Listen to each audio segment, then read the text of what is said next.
विजयादशमी हा भारत आणि नेपाळमध्ये दरवर्षी नवरात्रीच्या शेवटी साजरा केला जाणारा एक प्रमुख हिंदू सण आहे. याला दसरा, दशहरा किंवा दशैन या नावानेही ओळखले जाते.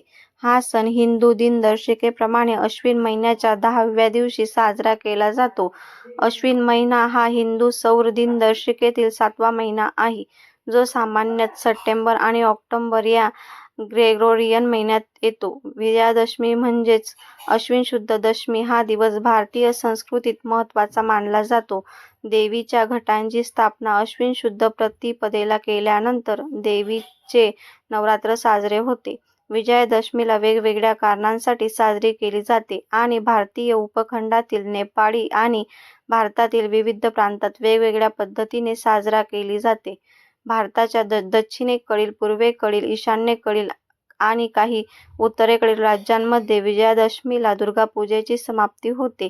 या दिवशी देवी दुर्गाचे महिषासूर या म्हशीच्या राक्षसावर विजय मिळवून धर्माचे रक्षण केले होते. उत्तर, मध्य आणि पश्चिम राज्यांमध्ये या सणाला दसरा म्हणतात, तसेच याला दशहरा देखील म्हणतात.